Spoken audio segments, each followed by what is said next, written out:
So this is something I've been really looking forward to.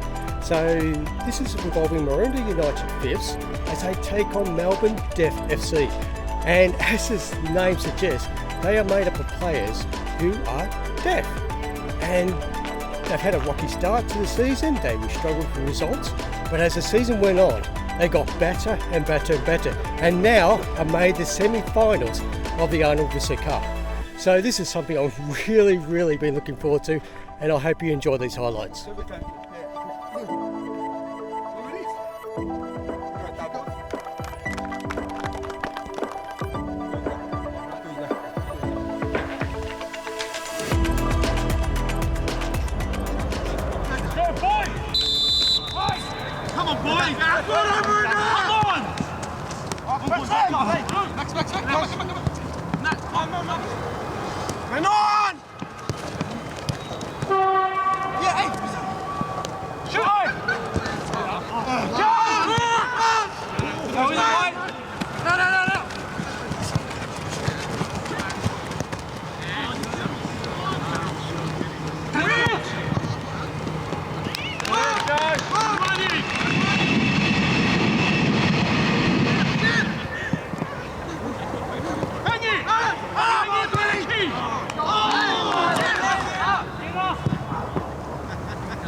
Yours again.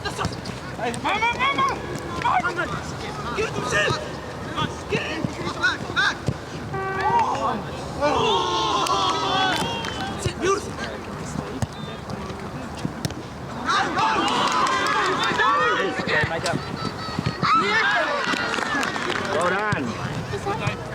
Robbie! Get on side! Go on, try! Go shoot! Get him back out!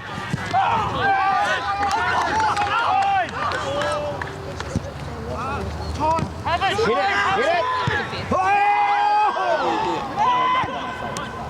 Yeah, because it wasn't when it was passed to the player who kicked it, that player was there. So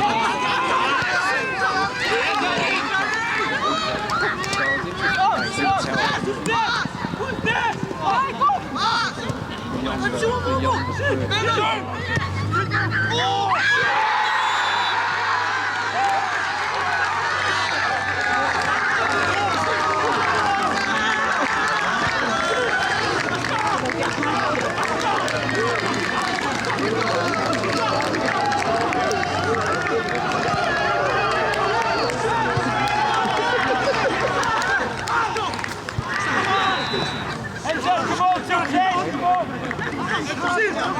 interested to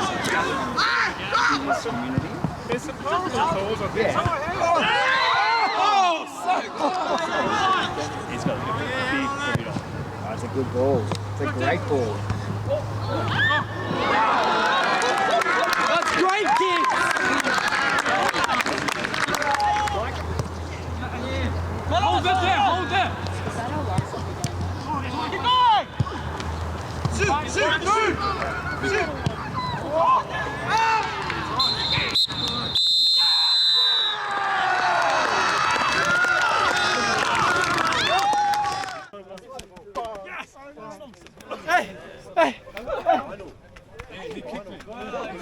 What do you see? Finally.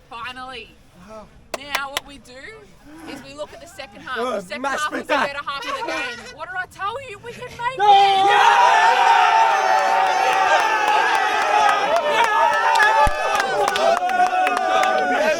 I want to say to you all, my time in 1975, I've been watching this since I was a little boy growing up. You were all babies.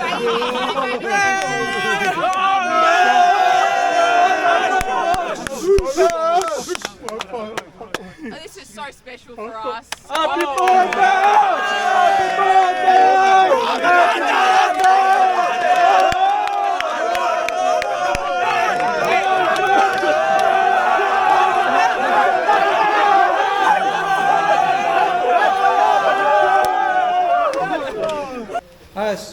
So we're doing a quick interview after the match, so we're just going to talk about Deaf United and what it means to this club. So here I am with John.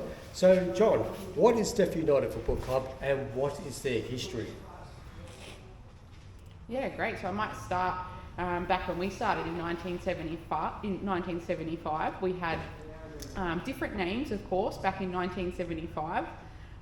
We found a ground in Kew, and then we become Kew Deaf Soccer Club. And then later in 1984, we closed down in 2012, come back in 2015 under a new name, which was Melbourne Deaf Football Club.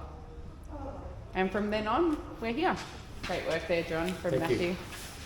So now I'm with Matthew. So Matthew, what makes the Melbourne Deaf Football Club a truly deaf club? Right, so let me explain. We've got a board of people who are all deaf themselves. We're all deaf in that board. And you can imagine, as deaf people, what we go through. We think of the community and those things involving the community. And it's not only Melbourne, like you might see, with hearing clubs, they work in their local community. As deaf people, we welcome everyone from anywhere to play, to work together as deaf people. So we're encouraging of hearing people to join the team, of course. They're our allies. That's what we want. We want to be allies with hearing and deaf people working together. What are Melbourne Deaf's objectives for this season? I mean, really, we don't really have, we haven't been playing for a few years because of COVID. So, some people didn't want to play for a while, some people wanted to have a break, and then this year has been huge. We've had a huge turnout. We've had our team really re-establish, and our goal this season is to have fun after what we've been through for the last couple of years. So get together, enjoy each other, and then we can, maybe have a different goal or objective for next season, what that looks like. Maybe we'll be more competitive, maybe we can grow a little bit more, maybe we can develop a little bit more, we'll become stronger. But this season, it's just about fun. Thank you so much. Has Steve Montone's coaching style and training been implemented into your team in any way? Yeah, of course it has. So Steve, he's a coach himself. He's supported me as a coach, which has been huge for what I've learned.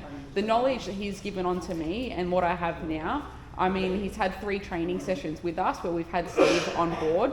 We've been at his home training ground in Kingston. So, what we've been through so far with having Steve on board is never happened. We haven't had this in 5 years, in 45 years. So the high level that we've got with Steve coming in and helping us out, it's never happened before. It's a good opportunity for all these players to have this, someone like Steve to come along. And there's also, Steve's never worked with deaf or hard of hearing before. He's never worked with an interpreter before. He wasn't quite sure how to, come in and work with us. Even understanding how we attack or how we defend and the different styles that deaf people play with. Steve's never probably seen that before. So, and also as a club, we've never actually been through formal training. So to have what we've had with Steve on board has been huge. So the influence that I've had from Steve as a coach, I'm only a new coach. This is my, first year. I've been a coach for 6 months. So I'm learning every day, still going through this, and learning from Steve is, picking out things from him has been so valuable for me. So it helps me learn. I'm learning every day. And, I'll have this and I'll be able to, keep it with me until next year. Yeah. Okay, so Steve, do you think Melbourne Deaf has completely surpassed your expectations? It's an interesting question because I didn't really know what to expect. When I met Tony and I said I'd be happy to come down and take a session or 2 with his team, and then he told me about the finals, it was I didn't really know.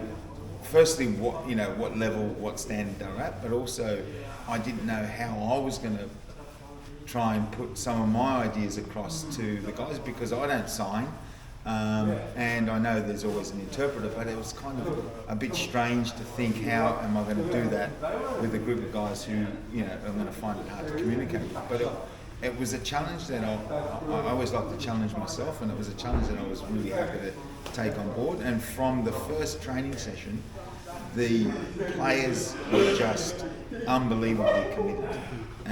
And that's all you can ask for as a coach, that the players, they try and do what you're doing. And I didn't come in saying, okay, we're going to change everything. I just come in and just gave them a little bit of structure, just something to think about, a little bit of direction, and maybe just helped Tony with some of the questions and ideas that he had to put it across. And thankfully, they've embraced having me there, and it's been a fantastic pleasure to pass on a little bit of my knowledge, whether it's right or wrong, and just to be involved, and like I've played in some big games, I've coached in some big games, and I was nervous driving here today. Even though it's not really my team, I feel like I'm part of the club as well, which is great. So well, thank you very much. So now I'm with Anthony. Now Anthony was the goalkeeper. He's known as now the MVP of the match. How did you feel after that game? That was quite an emotional game. Wow. When the game started, I knew obviously it was a big task, but I believed in the team. I wanted to win. I knew we all wanted to win. I know it's been 45 years and it's been a long time since we've had this. So I was just sort of resilient, persistent, and I knew we all wanted to win. So yeah, pretty happy. Fantastic, isn't it? I'm just so excited for this team, for this club. You can just see the emotion, what it means to them. So thank you very much for having me. No, thank you. Thank you for coming and filming our game. Thank you for being here. I'm going to teach you some sign language. That's thank you. Thank you.